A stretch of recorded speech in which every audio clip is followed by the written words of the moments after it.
وزه څو خبرې عاجزانو ستاسو په مخ کې ږدم. دا خبرې داسې نه دي چې له ما سره ټاپه را سره ده چې پلانی کافر پلانی مسلمان. هیڅ یو عالم دا اختیار نه لري، هیڅ یو مفتی دا اختیار نه لري چې څوک کافر کې څوک مسلمان کې. ها دا یوه خبره ده ورشئ چې دا مسلمان دی دا کافر دی. کله کله صحیح ډاکټر لره ورسې ډاکټر ورته وایي ستا د زړه والونه بند دي، ستا مطلب هغه ایروکیسټ دی، ستا شوګر دی، ستا د ګردو مسله ده.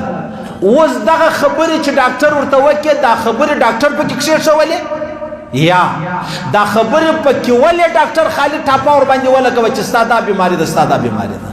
دغسې دا علما چې کوم دي د الټراساونډ دی دا لیبارټري ده، دلته چې ته رالې خبره دې ورته کښېښوله دی درته وایي چې دا خبره کوپر دی او دا خبره کوپر نه دی. او زما دا خبره چې زه کوم دا تاسو په مخ کې دا هغه خبرې دي چې زه یو فرد نه شیم چې پلانی یا پلانی دا پلانی کار چې دی هغه وکړي. دا زموږ د معاشرې خبره ده. که د هغه په لپیټ کې زه رالمه العیاذ بالله زما به دنیا و آخرت تبایي، او که تاسو رالاست نعوذ بالله ستاسو به دنیا و آخرت تبایي. خبره دا د عزیزانو دا 2-3 ورځې مخکې مې د یو چا روغوله. یوه خبره دا پکې راله چې ما ته یو ښه مشر سړي وویل چې پلانی په پلانی داسې ملامت دی لکه موږ چې په الله ملامت یو. ما ورته وویلې ته استغفار ووایه. ولولې؟ ما ویلې چې پلانی په پلانی څو ملامت دی، دومره په ملامت دی لکه موږ چې په الله ملامت یو. یعنې دې خبرې تا ته ضرورت څنګه پېښ شو؟ یعنی ته دا خپل خبره شکول غواړې، ښایسته کول غواړې، وزني غواړې، دا خپل مازې معمولي خبره دې راواخیسته و دومره عظیم رب ته دې ودروله چې دی په ده داسې ملامت دی لکه موږ چې په الله ملامت یو. یعنی دا ملامتیا د خالق و د مخلوق په مابینځ کې چې څومره وه هغه تا راواخیسته د مخلوق او مخلوق په مابینځ کې دې کښېښوله. دا کله کېدلی شي؟ والمولوی صاحب دا غلطه خبره ده، مال دا ډیره غلطه خبره ده. ول انا لله و انا الیه راجعون. استغفر الله استغفر الله استغفر الله. دویمه خبره دا و د ورونو په مابینځ کې څه مجلس روانو، زه پکې ناست ومه، نو د روغې خبره وله. دا مشر ورور و کشر ورور ته وایي، دا کشر ورور یې ما ته وایي چې هغه د قرآن حافظ دی، عالم دی. وایي ده ما ته ویلې چې زه ستا په ژره کې العیاذ بالله العیاذ بالله نعوذ بالله استغفر الله بولې کوم. اوس ګوره په ظاهره باندې د هغه حاجي صاحب خبره راواخه چې دی په ده داسې ملامت دی لکه موږ چې په الله ملامت یو. دا څونه لیرې خبره ده. بیا دا خبره راواخه یو ورور و بل ورور ته وایي، یا یو څوک و بل چا ته وایي، یا یو سړی حافظ د قرآن یا صوفي و قاري ته وایي چې ستا په ژره کې العیاذ بالله هغه نقل کفر نه باشد زه بولې کوم. دا څونه درنه خبره ده او څونه سنګینه خبره ده. زما او ستا په معاشره کې هر ورځ پر هر موړ پر هر قدم دغه تورې موږ اورو. صحیح سلوک حدیث کې راځي. عبدالله ابن مسعود فرمایي، عبدالله ابن مسعود فرمایي په دنیا کې موږ قاتلان راواخله، بدکاران راواخله، شرابیان راواخله، غله راواخله، دا موږ په جیل کې بندیان کړي، دا موږ قید کړي دي. صحیح سلوک پکار دا ده چې موږ راولاړ سو دا خپل ژبه تر هغه ساعته قید کو چې تر څو ما او تا لره مرګ راځي. ګوره غل خو موږ په جیل کې واچوو، قاتل په جیل کې واچوو، دغسې مطلب هغه قبضهګر راواخله هغه به رای تاوان بل بل بل راواخله موږ یې جیل ته اچوو. عبدالله ابن مسعود فرمایي تر ټولو زیات چې حقداره د جیل دی هغه دا ژبه ده چې دغه ژبه به موږ په قید کې ساتو، په بند کې ساتو، په جیل کې ساتو او په جیل خانه کې به ساتو. ولې؟ ځکه د دې ژبې د مازې معمولي غلطو شورېدې د وجې دا ولاړه سي انسان هغه ځای ته ورسي چې انسان یې تصور هم نشي کولی. حدیث کې راځي پیغمبر علیه الصلاة والسلام مبارک فرمایي، د بخاري حدیث دی، فرمایي وایي کله کله یو انسان یوه خبره په بې پامي کې وکړي، کله کله انسان یوه خبره په بې پامي کې وکړي، په بې فکري کې وکړي، فکر سوچ نه دی یو خبره وکړي.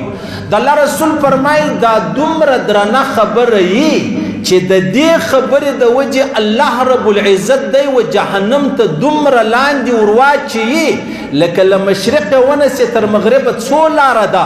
پیغمبر علیه الصلاة والسلام فرمایي د دې یوې خبرې د وجې دی و جهنم ته دومره لاندې ولویږي. فکر یې نسته، سوچ یې نسته، ګمان یم دا نه و چې یاره دا خبره به دومره دننه وي، لیکن د الله رسول فرمایي دی و جهنم ته دومره لاندې بوځي لکه مشرق و مغرب راواخله. د مشرق و مغرب په مابینځ کې څو فاصله ده؟ د یوې خبرې د وجې انسان و جهنم ته دومره لاندې ولویږي. بیا پیغمبر علیه الصلاة والسلام فرمایي د ابن ماجه حدیث دی، فرمایي کله کله یو سړی په بې پامي کې یو داسې خبره له خولې وباسي یا په بې پامي کې داسې خبره له خولې ووځي چې هغه خبره د ده دپاره د جهنم سبب وګرځي. دی و جهنم ته دومره لاندې ورسوي لکه په 80 کاله انسان څو سفر کولی سي. د الله رسول فرمایي په دا یوه خبره باندې دی د جهنم دومره لاندې سفر وکړي چې په 80 کاله کې سړی د جهنم هغه کندې ته رسېږي. دا صرف په یوه خبره باندې چې انسان له خولې ووځي. څونه عجبه خبره ده. ټوله ورځ موږ نه غږېږو، ټوله ورځ موږ د الله او د رسول د جبرئیل امین علیه الصلاة والسلام د اسرائیل علیه الصلاة والسلام خبرې نه کوو. مسخرې مې نه دي باندې جوړې کړي، لطیفې مې نه دي ور باندې جوړې کړي، ګپه مې نه در باندې جوړه کړې مې دا. نو د الله رسول فرمایي داسې خبرې به انسان و جهنم ته دومره لاندې ورسوي لکه مشرق و مغرب په مابینځ کې څو فاصله ده. دا یوه خبره به تا د جهنم دومره آخر پای ته ورسوي. بیا د الله رسول فرمایي تا به د جهنم و هغه کندې ته ورسوي چې د جهنم د دروازې څخه یو سړی لاندې ایله چې په 80 کاله کوم ځای ته رسېږي. دغه یوه خبره په بې پامي او په بې فکري کې له تا سوې ده، دا به انسان د جهنم و هغه کندې ته ورسوي. بیا د الله رسول فرمایي دا وای کله کله یو انسان د الله د رضا خبره وکړي، مجلس کې ناست دی بس فکر یې نسته، ګمان یې دا نه دی چې دا زما خبره به دومره لویه خبره یي. کله کله یو سړی داسې خبره تر خوله وباسي چې هغه ښه خبره یي، د فکر نه دی چې دا دومره ښه خبره ده. د الله رسول فرمایي الله رب العزت په خپل دربار کې دی ولیکي چې تر قیامت تر ورځې زه له ده راضي یم او زه له ده خوشحاله یم. په عام مجلس کې خبره وکړله، لیکن دا خبره و الله ته دومره محبوبه یي چې دغه خبره الله رب العزت په خپل دربار کې ولیکي چې تر قیامت تر ساعت زه له ده راضي او زه له ده خوشحاله یم. بیا د الله رسول فرمایي دا هم د بخاري او مسلم حدیث، د الله رسول فرمایي کله کله یو سړی مجلس کوي، عام مجلس کوي، ګمان یې دا نه دی چې دا خبره به دومره درنه وي او هېڅ حرج هم نه بولي، هېڅ مشکل هم نه بولي.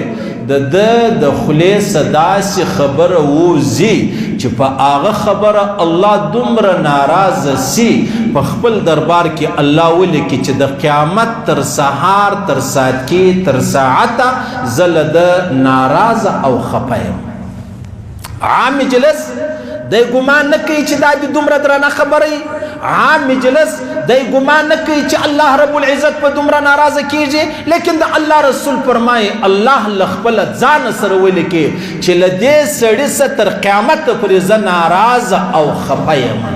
دا کله دا چې کله ما او تا مجلس کوو په علم نه، په قرآن نه، په حدیث نه، په جنت و جهنم خبر نه یي، ومې ویل هغه مې وویل.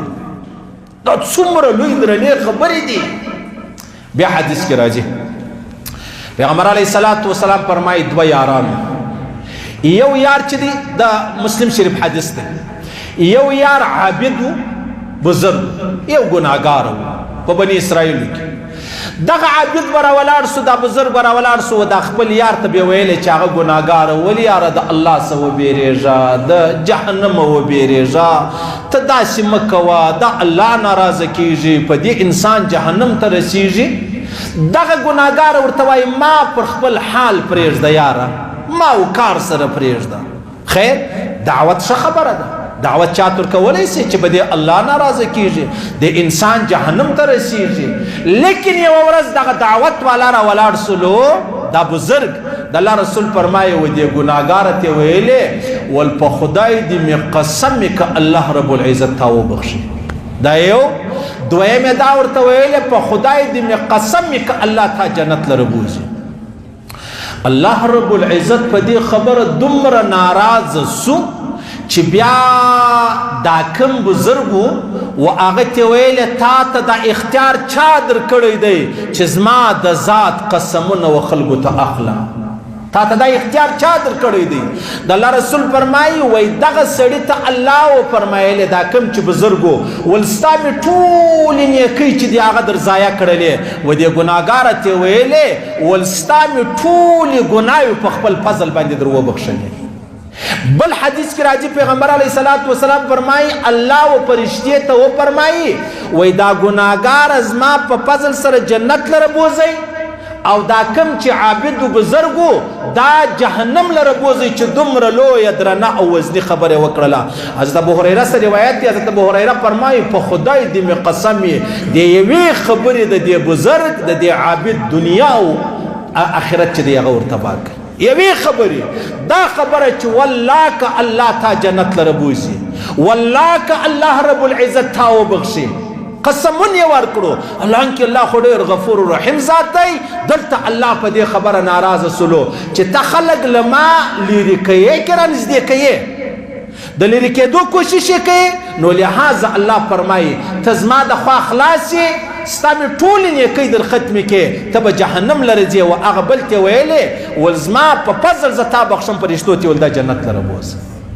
عام مجلس دی عامه ګپه ده لیکن کله کله دا عام مجلس انسان و جهنم ته ورسوي کله کله دا عام مجلس انسان د جنت و آخر پای ته ورسوي.